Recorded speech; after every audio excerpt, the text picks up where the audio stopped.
Hey, buddy. How's it going? Leave me be, Hedgehog. I took your advice, and now I lay banished on the floor of shame. Just send it to me, or yeah, Yep, thank exactly. you.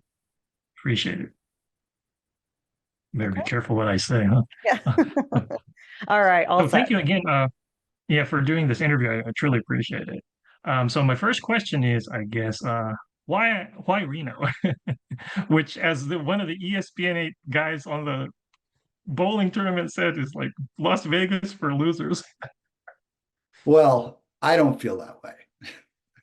But no, I think the reason why we were really excited to set a big chunk of the story in Reno comes down to Carrie Elway's this character, Pistol Pete Whipple. You know, he is this sort of egotistical, over-the-top character who believes that he, is the most important thing in the world. And we thought it was really funny that his sort of kingdom, could be a place like Reno, which is wonderful, but isn't necessarily exactly Las Vegas in the same way. And so we thought it was a really great match of a city to a character, and then ultimately what the story becomes is Knuckles the Echidna saves Reno, which I think is, I think that's really fun. Yeah, how much research did you guys do? Because I was actually quite impressed, not just with the visuals, but also with some of the dialogue that involved Reno. In terms of like the visuals, like how much research did that entail, and how much CG versus actual real life footage did you guys do? Well, so we actually did a small shoot in Reno. We sent a team down there and we filmed the arch, we filmed a bunch of the areas surrounding it for some of the road trip sections. So we did get a chance to shoot in Reno, which was a lot of fun and we were welcomed, by the community there in a really great way. But we also, with these movies, whenever there's a big action sequence, we have to build a digital environment, because, in this case, it was Knuckles versus a giant robot on the streets of Reno, and we were breaking a lot of stuff.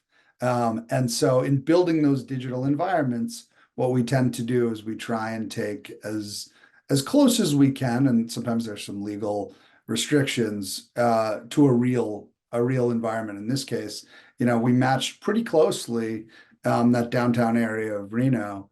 And so that's why when Knuckles is fighting on that street in Reno, you get the feeling like you're actually there. Because there's a digital version of Reno, on our servers that allows us to basically break a lot of stuff without actually breaking it.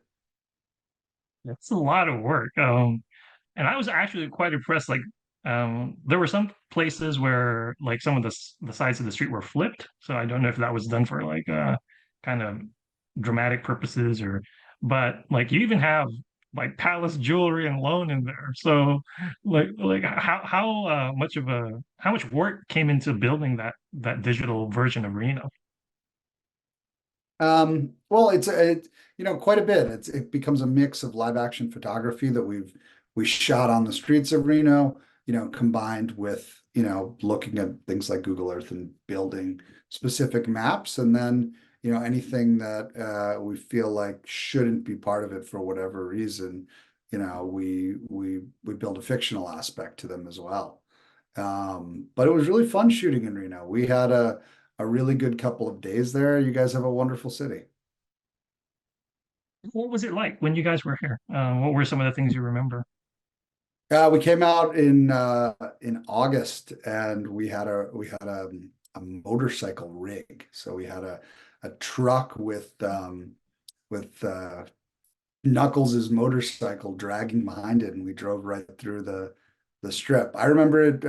Ultimately, I think the crew there felt that it was quite hot, but I think it was really cool, kind of taking this big motorcycle rig going through the streets. I think there wasn't something they saw every day in Reno. Yeah, August is usually pretty busy. Like I don't know if it timed in with like hot August nights. But yeah, that's when you see all the classic cars coming in. But Oh, cool. yeah, yeah. So and as far as like even some of the dialogue and the script, obviously somebody knows Reno really well.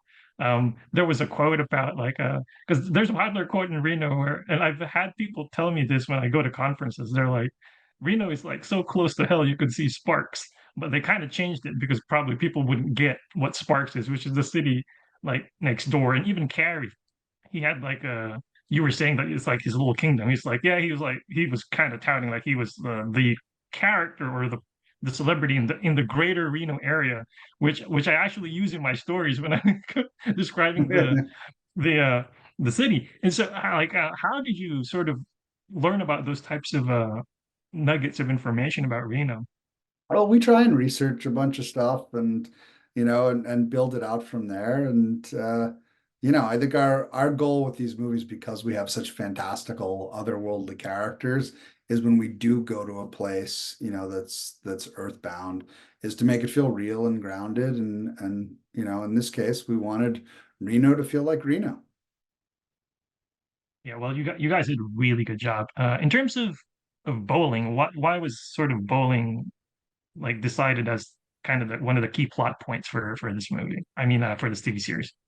Well, we loved, there's a bunch of references of movies that we grew up on that we loved, like The Big Lebowski and Kingpin, and those came into the fold as we were kind of planning this story.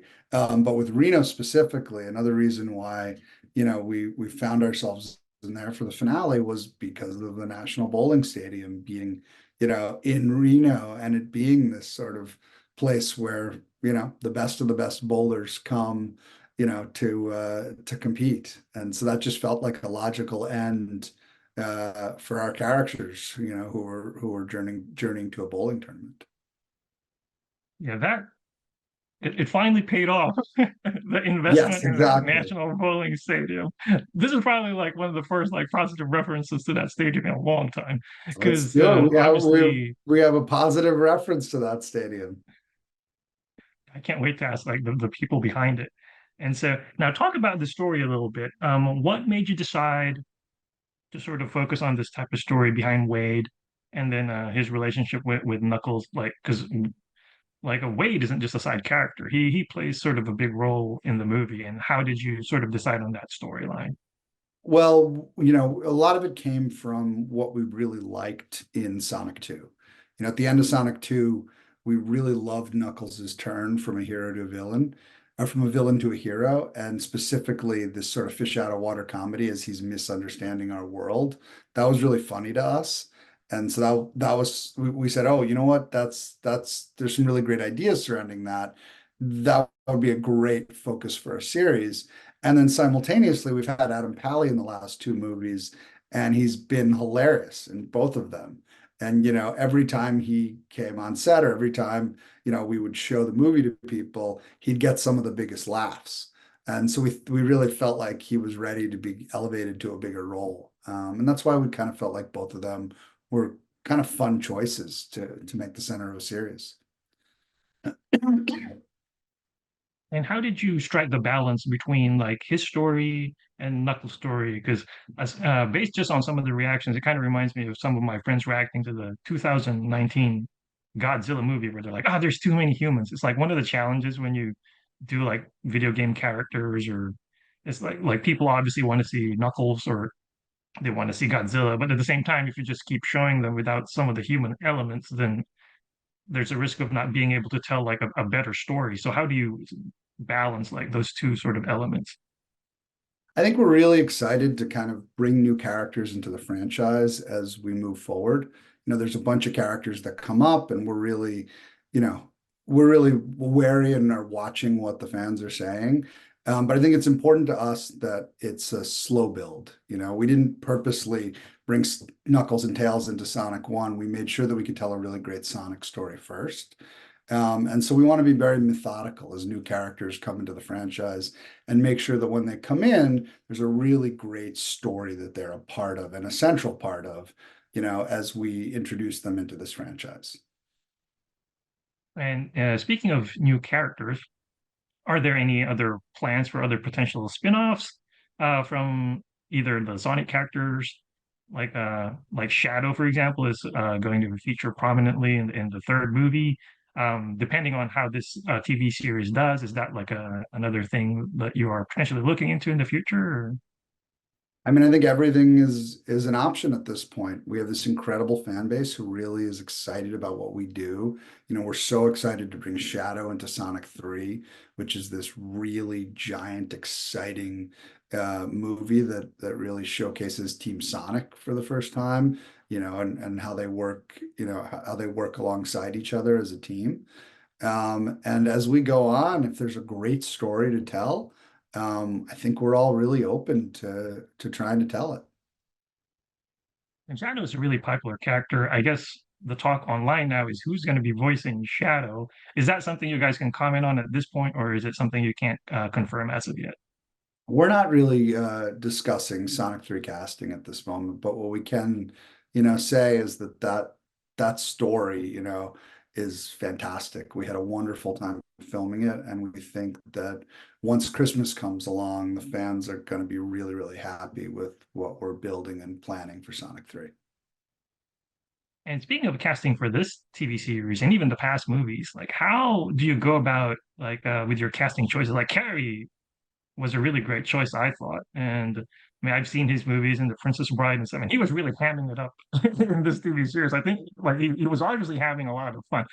Was that the sense you got as far as like how he assumed the role, and like why did you decide to sort of like have him uh be part of the series? Well, I mean, look, I'm a giant fan of The Princess Bride. It's like one of these iconic movies that I've seen 1,000 times. And then I'm also a giant fan of Mel Brooks's Robin Hood Men in Tights. And Carrie is just fantastic in both of those movies.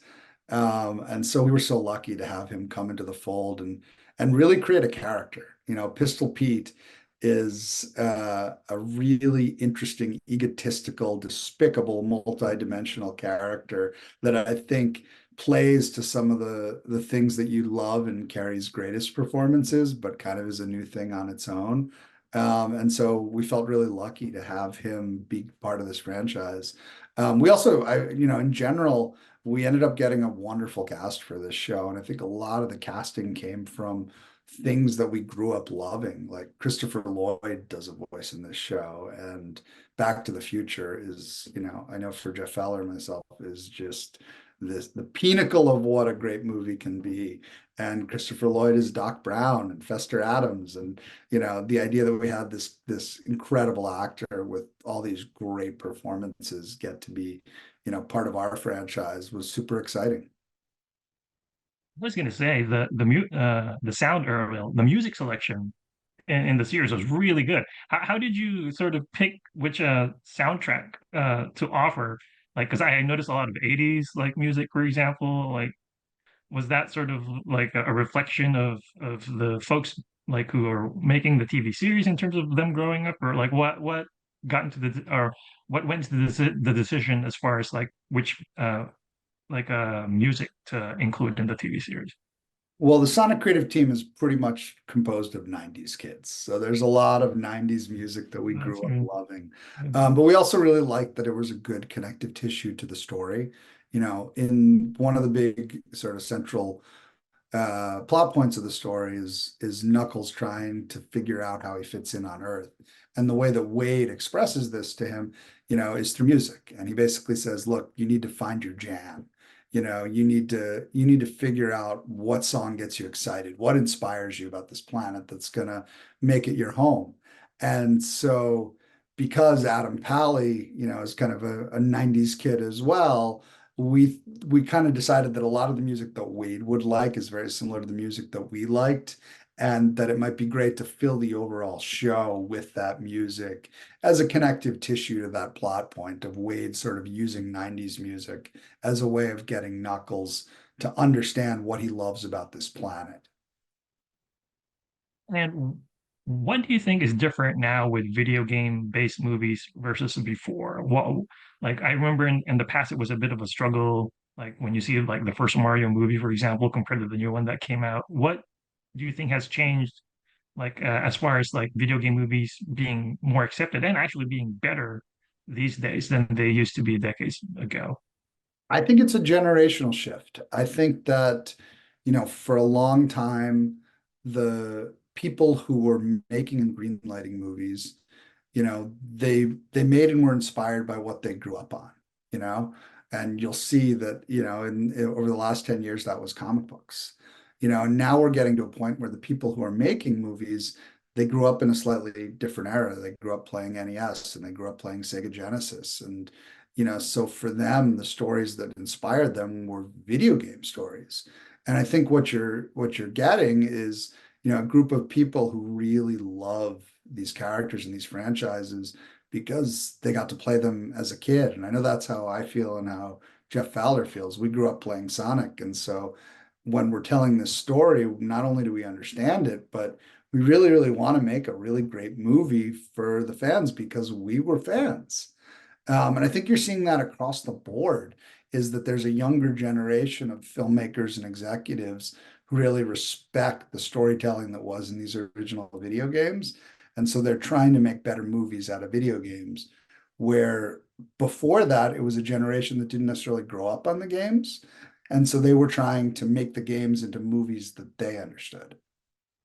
And I think the fans appreciate that because, like, you can see just from the change of what Sonic first looked like, and then fans like sharing their thoughts, and then the change to what Sonic looks like now in the movies. I think fans appreciated the fact that they got listened to, and then people understand. So, do you have uh, like a message, I guess, that you would like to tell fans? This is my last question because we're running out of time. Like, as far as the TV series or just the Sonic franchise in general? Just a thank you. We love our Sonic fans. They're so great and so supportive of what we do, and we're excited to continue to make really great stories for them. All right. Well, thanks, Toby. I appreciate it. Thank you so much again for doing the interview.